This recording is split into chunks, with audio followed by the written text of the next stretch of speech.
It was a crisp autumn evening in 1975 when 12-year-old Sophia Blake stepped into the echoing church hall for choir practice, just like she did every Tuesday.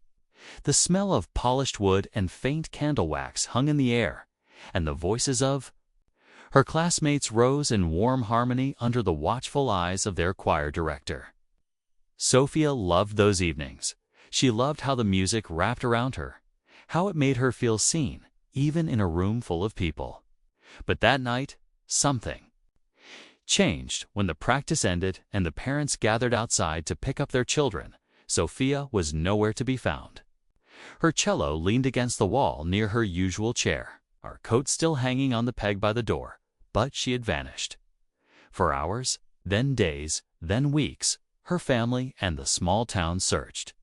They combed through the surrounding fields, knocked on every door, and posted her picture on every telephone pole. Neighbors volunteered, police questioned everyone, and reporters with cameras showed up, hungry for answers that never came. Sophia's father, Peter Blake, a quiet man with kind eyes, refused to believe his daughter was simply gone. He would sit in her room at night, staring at her neatly made bed, waiting for her to come home. Peter kept Sophia's cello, the one she had loved so much, leaning in the corner of his own bedroom after the police returned it to him. He couldn't bring himself to play it or even touch it much, but he couldn't throw it away either. It was the last piece of her he could hold on to. Over time, the dust settled, both literally and figuratively. The police moved on to other cases. The town stopped talking about it as much, and the world seemed to forget about Sophia Blake. But Peter didn't. He never stopped looking, even when everyone else told him to let go, 15 years later. In 1990, Peter was still living in the same house. The same worn couch sat in the living room.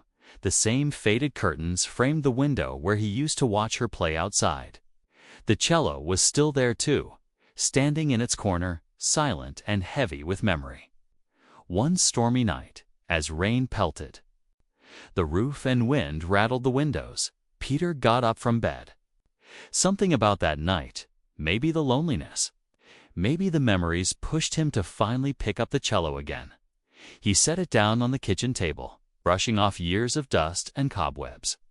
The wood still glowed faintly in the dim light, though the strings had long since gone slack. He ran his fingers over it, feeling every scratch, every dent, every inch she had touched. Then he noticed something strange. The back panel of the cello felt loose, as if it had been tampered with. At first, he thought it was just old age, the wood splitting after so many years.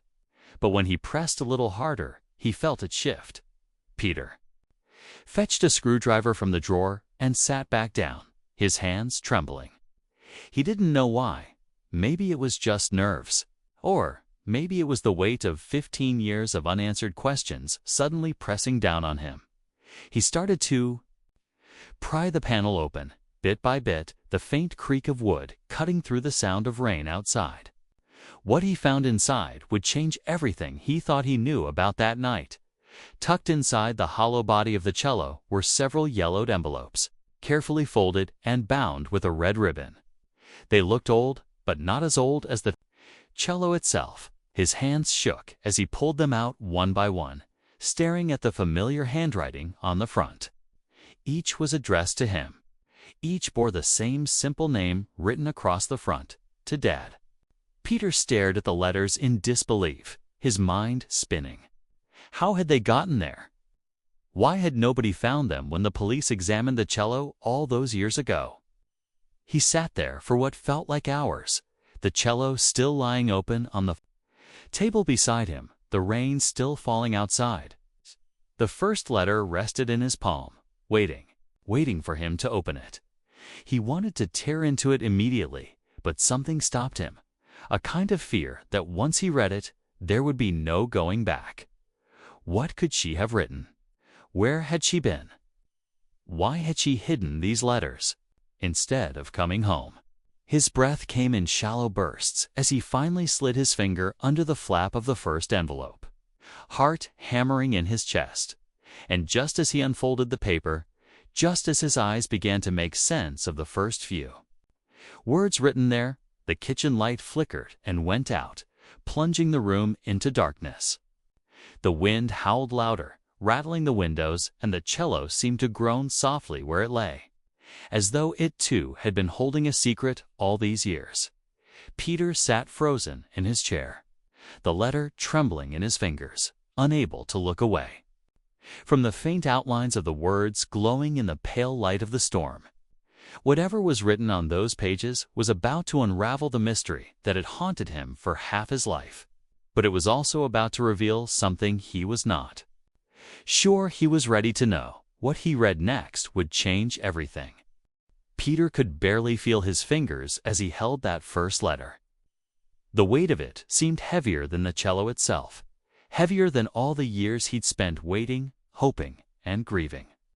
The storm outside roared louder now, as if it, too, knew something was about to happen. He brought the letter closer to his face, squinting to read in the dim light that filtered through the kitchen window. The paper was thin and slightly yellowed, but the ink was clear, each word written in the unmistakable looping handwriting of his daughter. "Dear Dad," it began, simple and unassuming, as though she had just gone away on a trip, not disappeared into thin air 15 years ago. His eyes darted over the page, each sentence more confusing than the last. She wrote about feeling scared, about someone following her after choir practice, about hiding, but she didn't say who or why. She mentioned staying quiet because she didn't want to put him in danger. And then, at the bottom of the page, a chilling line. "If you've found this, then something went wrong." Peter let the letter drop to the table, his breath catching in his throat. He picked up the next envelope, but his hands were trembling so badly he nearly tore it open by accident. This one was shorter. It was just a few lines, but the words were darker, more hurried. She said she was being moved from place to place, that she couldn't trust anyone, not even the police, and that she hoped he'd forgive her for running. The letters didn't make sense. The police had assured him over and over that there was no evidence she'd left on her own. They'd suggested at first that she might have been abducted, though there had never been any witnesses or leads to support it. Then later, they implied she might have wandered off and gotten lost. But now, with these letters in his hands, Peter was realizing that the truth was something he had never even considered. He sat back in his chair, staring at the open cello on the table. How long had these letters been hidden inside it? Had she put them there before that night, or had someone else done it after she vanished? The cello looked exactly the same as it had the day the police handed it back to him. He remembered thanking the officer, clutching it like it was a piece of her, never imagining it was holding her secrets all along. Peter got up from the table and walked over to the window, the letter still clutched in his hand. The storm outside was letting up, but the street was dark and empty. He thought about the choir director, Mr. Langley, the last adult to see Sophia that night. He thought about the other children, the ones who claimed not to have seen anything unusual. And then he thought about the officers who had walked through this house 15 years ago, poking and prodding, asking questions they never answered. He remembered something then, something he hadn't thought about in years. The night she disappeared, she'd been unusually quiet at dinner. She'd barely touched her food, and when he asked what was wrong, she just shook her head and said, "Nothing." But her eyes had looked haunted, as if something heavy was already pressing down on her. Peter sat back down and began reading the rest of the letters. Each one painted a slightly clearer picture, but also raised more questions. Sophia described being kept in strange places, sometimes alone, sometimes with other girls she didn't know. She wrote about the smell of damp concrete, about cold floors and locked doors.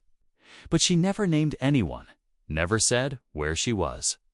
One letter mentioned a place by the water, where she could hear waves at night and gulls in the morning. Another talked about a woman with kind eyes who tried to help her but was too scared to go against him. Who was him? By the time Peter finished the last letter, the sun was starting to rise, casting a dull, gray light over the kitchen. The cello still lay open in front of him, the empty hollow of its body now stripped of its secrets. But somehow, even more mysterious than before. He felt a strange mix of relief and dread. After all these years, he finally had a clue, something to hold on to. But that something was terrifying. His mind kept circling back to the question that now burned in his chest. Why hadn't anyone told him? If she'd been writing these letters, if she'd been alive long enough to hide them, then someone must have known. Someone must have helped her, or hurt her, or at least seen her. Peter thought about the police report again, about how quickly they'd labeled it a probable runaway case after the first few weeks turned up nothing. He remembered the way some neighbors had stopped meeting his eyes after a while. How they whispered to each other in the grocery store aisles when they thought he couldn't hear. He stood up abruptly and walked into the living room. The last letter still in his hand, her words replayed in his mind. If you found this, then something went wrong. He wondered what exactly had gone wrong. Had she planned to come home eventually? Or had she run out of time? Peter sat on the couch, staring blankly at the wall where her school photo still hung. In the picture, she was smiling shyly, her hair pulled back in two neat braids. He remembered how proud she'd been that day, how she'd insisted on wearing her favorite sweater with the little embroidered birds on it. He leaned his head back and closed his eyes, trying to imagine what she must have gone through all those years, the fear she must have felt, the loneliness, and the thought that she'd hidden these letters in the one place she knew he'd never throw away. The cello, that thought, broke his heart all over again. The morning light was growing stronger now, casting long shadows across the floor. Peter stood and went back to the table. He carefully gathered the letters, stacked them neatly, and tied the ribbon back around them. He placed them in the hollow of the cello again, almost without thinking, and closed the back panel. The cello groaned softly as it sealed shut, as though it too was keeping quiet about everything it knew. Peter stared at it for a long moment, then reached for the phone. His fingers hovered over the numbers, unsure of who to call. The police? Would they even believe him now? Or had they known all along? Outside, the sky was clearing, the last remnants of the storm drifting away. But inside, in Peter's chest, the storm was only just beginning. Peter stood at the kitchen window long after the morning light filled the room, the phone still untouched on the table behind him. The letters lay neatly stacked next to the cello, as though waiting for him to decide what to do next. Every instinct in him screamed to call someone, the police, the choir director. Anyone who might know something but something else. A quiet, warning voice he couldn't quite ignore told him to wait. His eyes kept falling on the last line she had written. In one of the letters, "Don't trust anyone." Those words looped in his head over and over as he poured himself a cup of coffee and sat back down. He remembered how the police had handled it back then, how quickly they'd started asking questions about him, about their home, about whether he and Sophia had argued before she vanished. For months, he'd felt like he was the one on trial. Instead of her disappearance being the real focus, Peter decided he couldn't risk handing everything over. Not yet. He needed to know more first. He picked up the last letter again and reread it slowly, searching for clues he might have missed. The first time, the words by the water stood out more clearly now. He thought about the old docks down by the lake, the warehouses that had been empty even back then. Maybe she had been hidden there at some point, or maybe it was somewhere farther, the sea, perhaps. But that wasn't all. One line caught him off guard this time, a sentence he hadn't registered before. "Mr. L knows everything." Peter froze. Mr. Langley, the choir director. the man who'd smiled kindly at the children who had shaken Peter's hand the night. Sophia disappeared and promised they would find her. Peter clenched his fists as a wave of anger rose in him. Could it really have been him all along? Or was it just a coincidence? He didn't want to believe it, but he also couldn't ignore it. He decided to drive to the church where Sophia had last been seen. The building hadn't changed much. The same tall doors, the same cracked stone steps. As he stood outside, he could hear faint singing from inside, another group of children practicing their voices in perfect harmony. The sound twisted something in his chest. Peter didn't go in right away. Instead, he walked around the back of the building, past the small garden where Sophia had once sat waiting for him after practice. He remembered finding her there once, her cello on her lap, her eyes staring off toward the horizon. Back then, he thought she was just daydreaming. Now he wondered if she had already felt trapped, already known something she couldn't tell him. When he finally stepped inside, the warmth and smell of polished wood wrapped around him. Mr. Langley stood at the front of the room, conducting the children with a wide, easy smile. When he spotted Peter in the doorway, his smile faltered for just a second, but enough for Peter to notice. After the practice ended and the children left, Peter stayed behind, waiting. Mr. Langley approached him with a polite but wary expression. "Peter," he said quietly, "it's been a long time. I'm so sorry we never found her." Peter studied him closely. "Did you know she left me letters?" he asked abruptly. The question hung in the air like a weight. Langley blinked, his hands fidgeting with his tie. "Letters?" he repeated, his voice just a little too calm. Peter didn't answer. He just watched the man's face for any sign of recognition or guilt. But Langley only nodded sympathetically and muttered something about grief playing tricks on the mind. Peter knew he was lying. He could feel it. That night, Peter couldn't sleep. Every sound in the house made him jump. The letters, now hidden in a drawer, seemed to whisper to him from the dark. The line "Mr. L knows everything" was impossible to shake. He started thinking about the other people who had been there that night. The other parents, the children, even the neighbors. He remembered Mrs. Carter, who lived across the street, and always kept an eye on everyone's comings and goings. Maybe she'd seen something she hadn't told the police. Maybe she was too scared back then. The next morning, he knocked on her door. She opened it slowly, her face creased with suspicion, until she recognized him. "Oh, Peter," she said softly. "I didn't expect to see you." He didn't waste time. "Did you see anything that night? Anything unusual?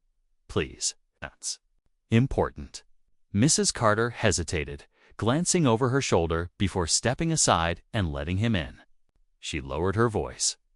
"I never told anyone because I didn't want to get involved. But, yes, I saw her. She was outside, near the corner, talking to someone in a dark car. I couldn't see the driver, but she didn't look scared. Not at first. Then the car door opened, and she got inside." Peter felt his stomach drop. "You're sure?" Mrs. Carter nodded. "I didn't want to believe it. I thought maybe it was a relative, but when the police came around, I died." Quiet, the dark car, the letters. Mr. Langley. All the pieces started circling in Peter's mind, but none of them quite fit together yet. Why would she willingly get in a car and then end up hiding letters warning him not to trust anyone? That night, Peter sat with the cello again, running his hands over its worn wood. It struck him suddenly that this instrument, which had once been the source of her joy, had also been her hiding place, her only way to speak to him when she couldn't. He opened it one more time, hoping maybe there was something he'd missed. He felt around inside the hollow body and discovered a tiny, folded scrap of paper wedged deep in a corner. His heart leaped as he carefully pulled it out. On it were just 3 words: Pier 7. Thursday. Peter stared at the note, his pulse racing. Pier 7, the old dock by the lake. But Thursday, is that when she had planned to meet someone? Or when she'd been taken? Or was it something still waiting for him now, all these years later?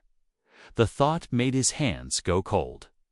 He couldn't ignore it, not now, as he sat there. The cello opened before him, and the scrap of paper trembling in his fingers. Peter felt a presence, a growing certainty that someone else was now aware he'd uncovered the truth. Outside, in the quiet of the night, he could have sworn he saw a figure standing just beyond the edge of his yard, watching. He blinked, and the figure was gone. But the feeling of eyes on him remained. Peter barely slept that night. Every creak of the house made his chest tighten. He kept checking the window, half expecting to see that shadowy figure again. By dawn, he had already packed a small bag and tucked the folded scrap of paper. Pier 7. Thursday into his pocket. Thursday was today. The drive to the lake was long and quiet. The road wound through empty woods and faded farmhouses, the morning sun struggling to cut through heavy clouds. Peter's hands gripped the wheels so tightly his knuckles ached. He kept thinking about the letters, about Mrs. Carter's words, about the dark car and Mr. Langley's too calm face. His mind replayed it all in a dizzying loop, but no matter how he turned it, the pieces didn't make sense yet. When he finally reached the lake, the air was sharp and damp. The water stretched out flat and gray, as if holding its breath. Pier 7 was at the far end, an old wooden dock that sagged under its own weight, planks dark with age and moss. It was quiet, eerily so. Even the gulls circling above seemed to keep their distance. Peter parked his car out of sight and walked the rest of the way, every step heavier than the last. He kept glancing behind him, feeling certain someone was following. But the path was empty. When he reached the dock, he stopped. The wood groaned underfoot as he stepped onto it, the lake lapping gently below. He scanned the area, his pulse hammering. There was no one there. No boat, no dark car. Just the quiet water and the faint sound of wind moving through the reeds. For a moment, he thought maybe it had all been nothing, some cruel, unfinished message from the past. But then, from the corner of his eye, he saw something at the end of the dock was a small metal box, half hidden under a loose board. He knelt down and pried the board up with trembling fingers. The box was cold, heavy, and locked. On top of it was another envelope, sealed and yellowed with age. Peter picked it up and opened it carefully. Inside was a single sheet of paper, written in the same careful, familiar handwriting. If you're reading this, it means you found me. But it's not over. Look inside. His stomach turned. Look inside what? The box. He shook it slightly and heard something shift inside. But just as he started to feel for a way to open it, he heard its footsteps. They were faint at first, but steady, moving down the dock behind him. He froze, still crouched over the box, the paper crumpling slightly in his hand. The footsteps stopped just a few feet away, slowly. Peter turned his head and looked back. A man stood there, his face partly shadowed by a wide-brimmed hat. He was dressed in dark, heavy clothes despite the mild morning, his hands tucked in his coat pockets. He didn't say anything. He just stood there, watching. Peter straightened, still gripping the box. "Who are you?" he demanded, though his voice cracked on the last word.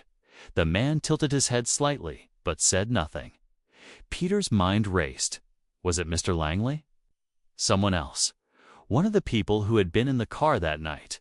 He couldn't tell. The man's face was calm, unreadable. "Did you take her?" Peter asked, his voice louder now. The wind picked up, rattling the boards beneath them. Still no answer. The man finally took one hand out of his pocket and gestured toward the box, just a small flick of his fingers. As if to say, "Open it." Peter swallowed hard and knelt again, fumbling at the rusted lock. It wouldn't budge at first, and the man stepped closer, the boards groaning under his weight. Peter's heart pounded so hard he thought it might crack his ribs. With a final twist, the lock snapped and the box creaked open. Inside was another stack of letters, thicker this time, bound with a ribbon. But that wasn't all. Beneath the letters was something wrapped in a piece of cloth. Peter reached for it with shaking hands, but before he could unwrap it, the man spoke for the first time. "You don't know what you're doing," he said quietly. His voice was low and rough, but calm to calm. Peter looked up at him, clutching the wrapped bundle to his chest. "Who are you?" he asked again. The man's lips curled into a faint, humorless smile. "Someone who's been waiting a long time," he said. Then, just as quickly as he'd appeared, he turned and began walking back down the dock. Peter stood frozen, torn between chasing him and looking inside the cloth. His fingers itched to unwrap it, but his eyes stayed locked on the figure, retreating into the mist. But then the man stopped once more at the edge of the dock. He turned his head slightly, just enough for Peter to catch his final words. "You're closer than you think." He called over his shoulder, and with that, he disappeared into the trees, leaving Peter alone on the dock, the letters and the bundle heavy in his hands. The wind picked up, sending ripples across the water, and Peter stood there, heart racing, unsure whether to open what he held or to run. The cello's hollow echo from all those years ago seemed to rise around him. A faint song carried on, the breeze, and in that haunting melody, Peter felt the weight of the truth pressing closer, closer, yet still just out of reach.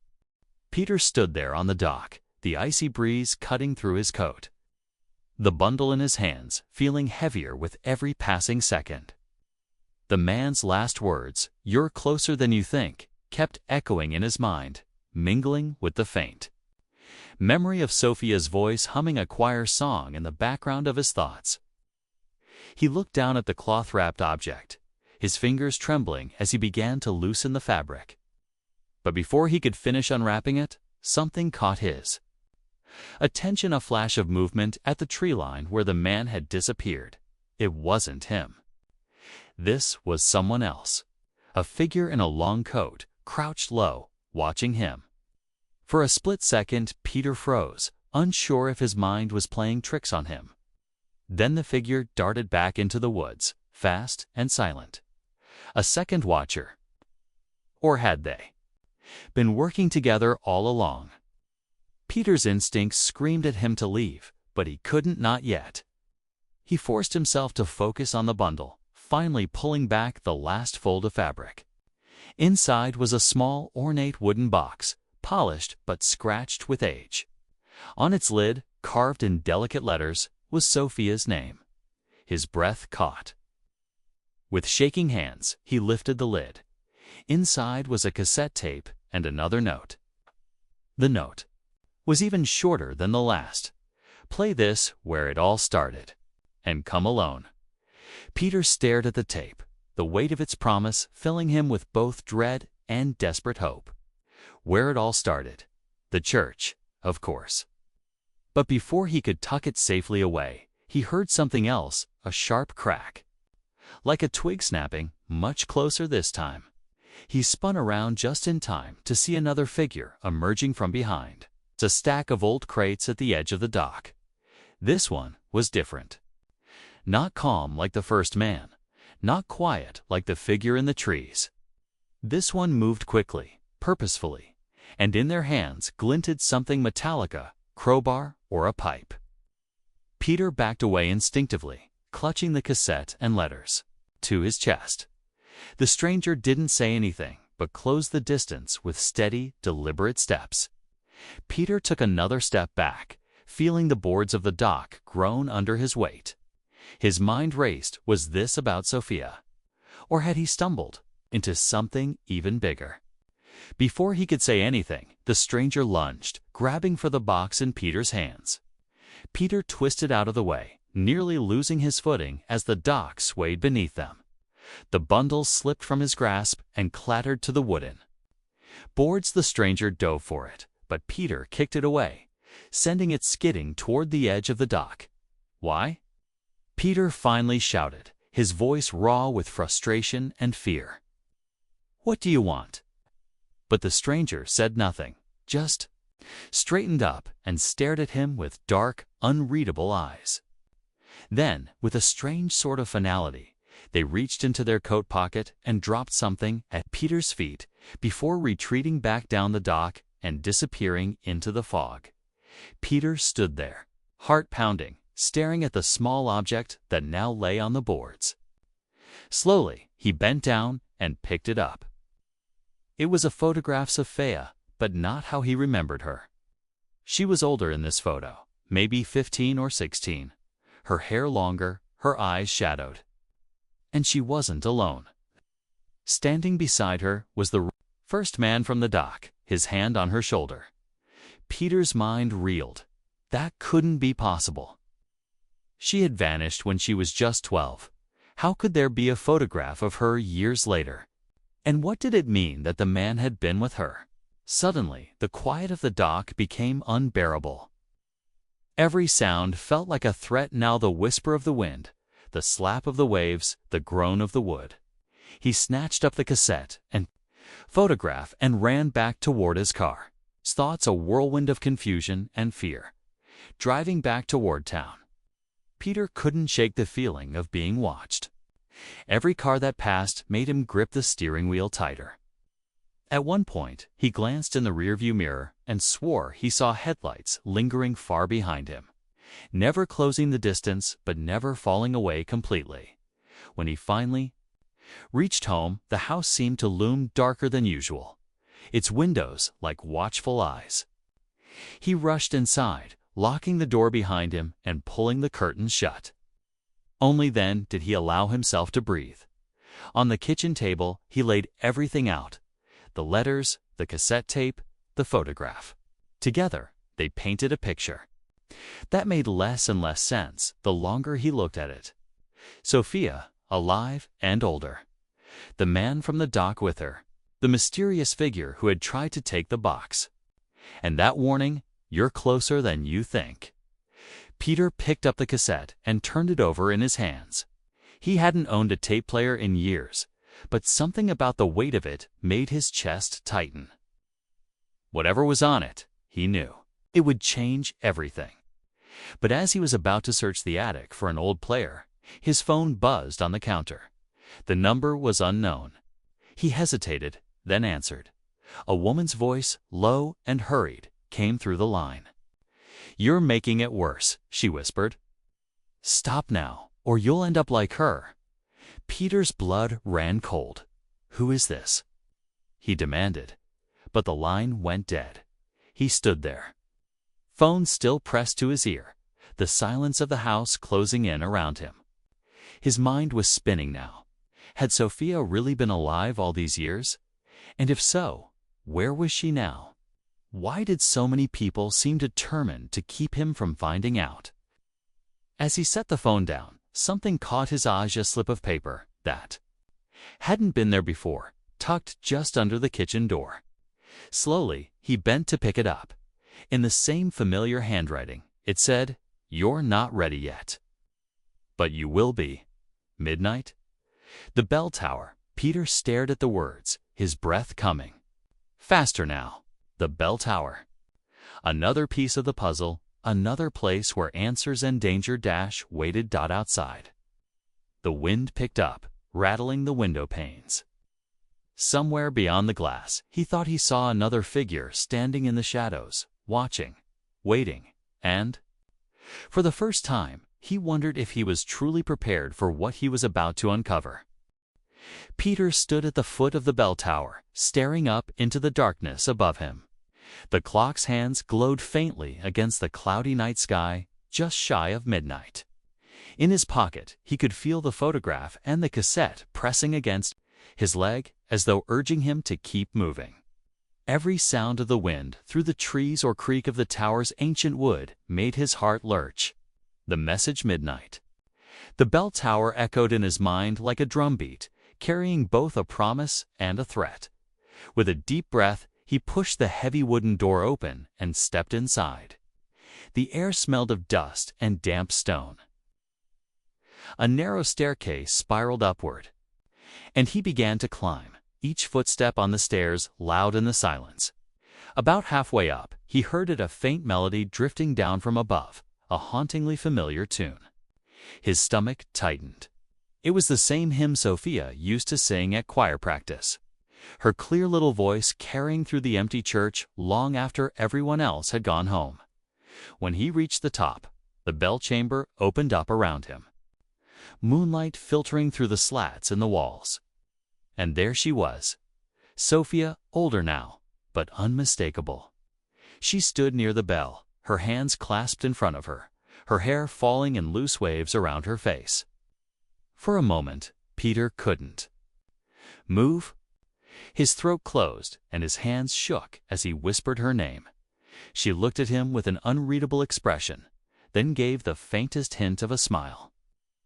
"You came," she said softly.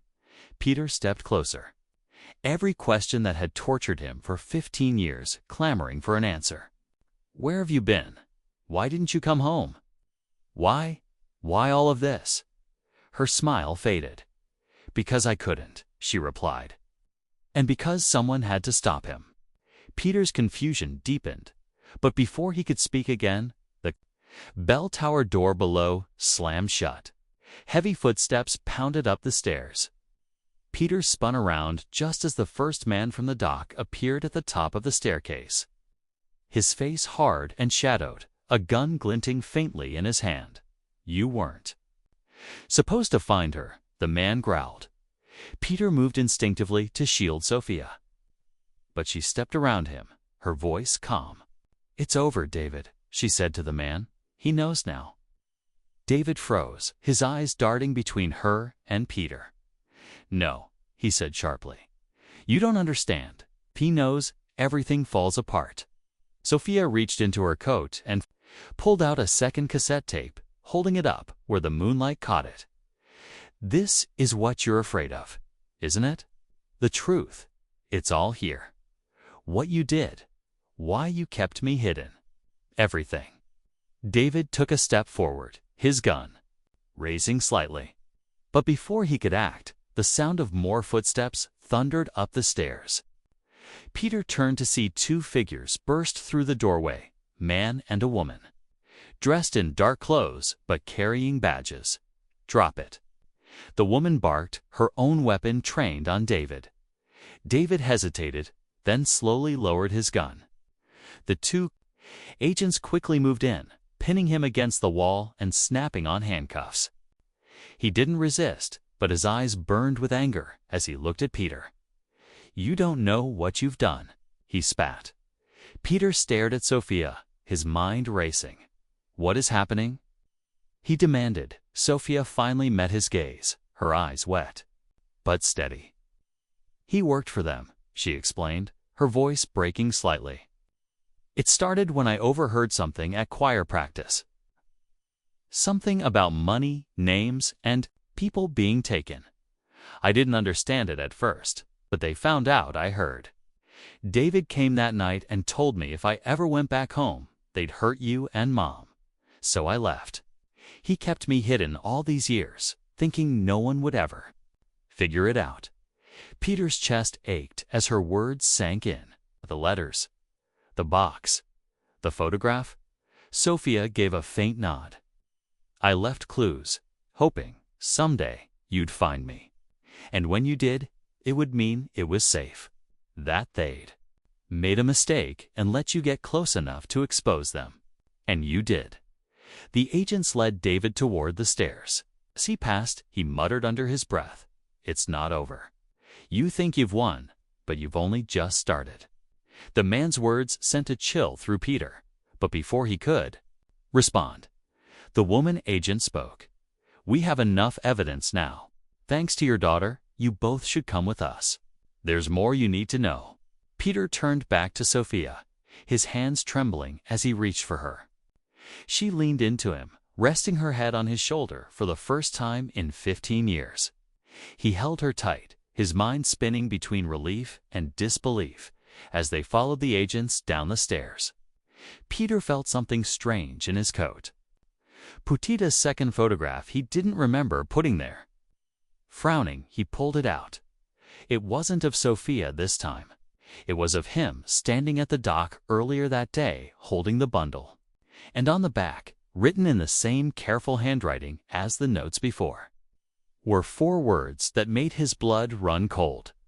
"We're still watching you." Peter's steps faltered for just a second, his eyes scanning the shadows beyond the bell towers.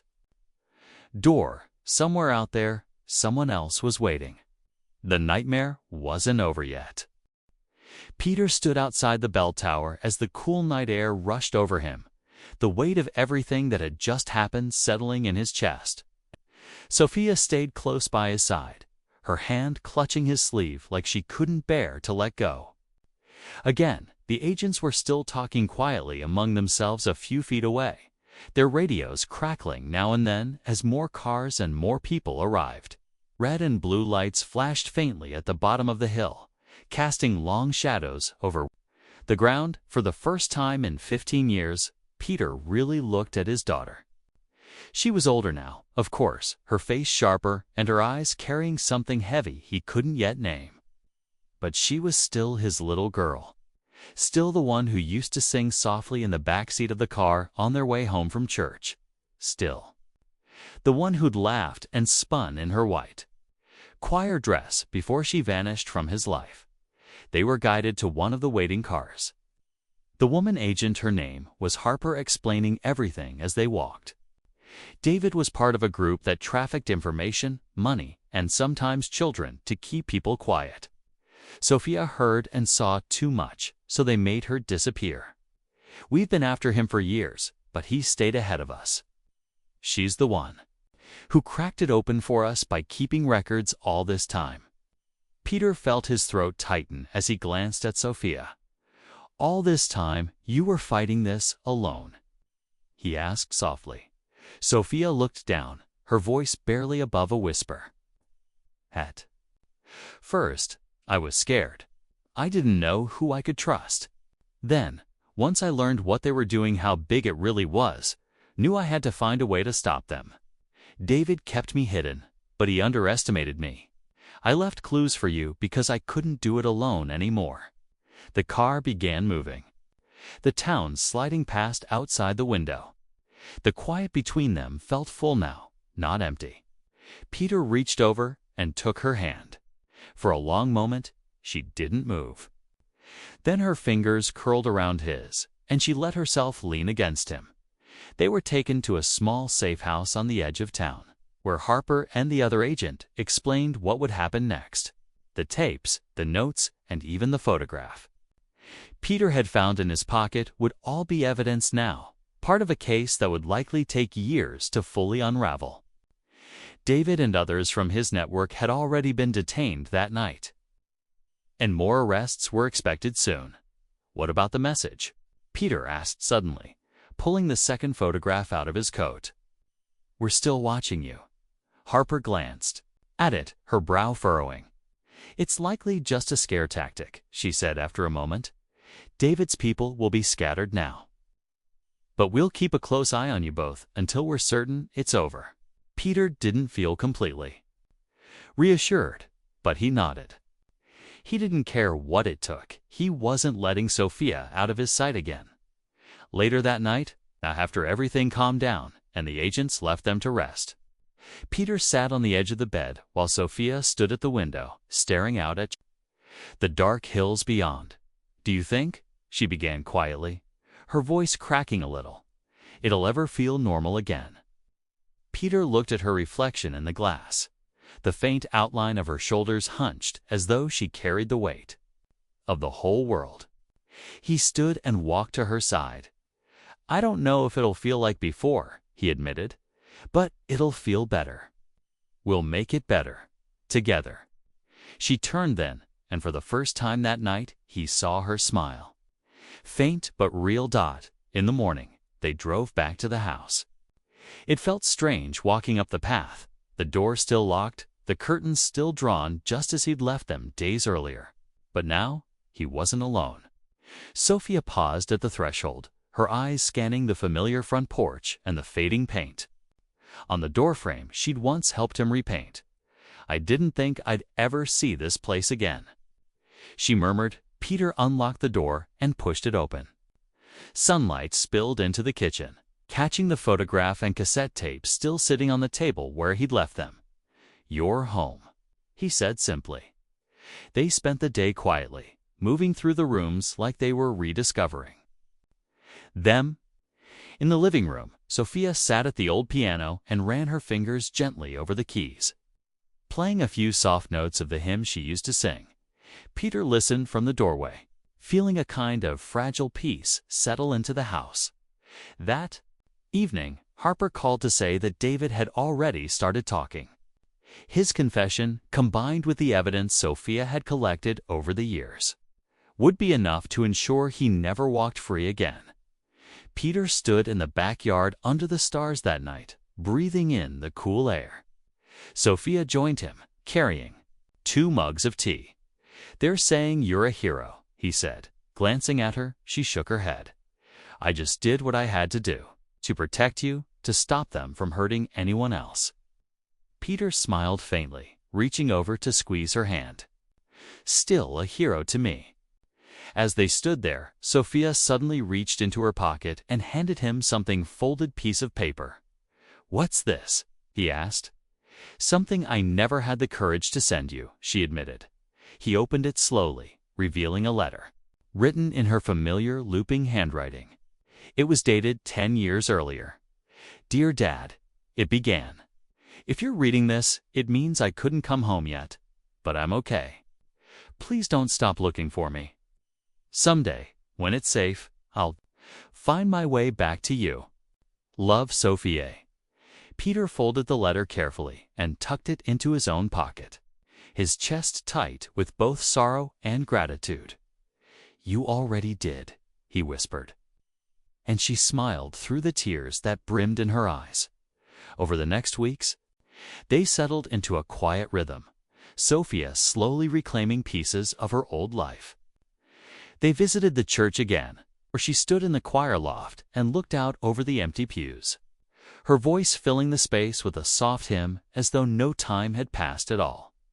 People in town stared at first, whispering about her return. But Peter stood beside her, answering their questions, explaining little but enough to make it clear she was safe now. Together, they cleaned out the old cello case and the attic where she used to hide her journals. Sometimes Peter would wake in the night, certain he heard a noise outside. Sometimes he'd spot a car parked a little too long on the street. But when he'd check, there was never anyone there. And yet, he knew just as the note had warned that someone might still be watching. But that didn't matter anymore, because now she wasn't alone. On the porch one quiet evening, Sophia rested her head on his shoulder. The sky streaked with gold and purple. "You know," she said softly, "the whole time I was gone, I'd close my eyes and imagine this. Just sitting here, you next to me, like nothing ever happened." Peter smiled faintly, staring out at the horizon. "We can't pretend nothing happened," he said gently. "But we can make sure it never happens again." And as the sun dipped below the hills and the first stars began to shine, he felt her hand slip into his, steady and warm. Whatever came next, they'd face it together.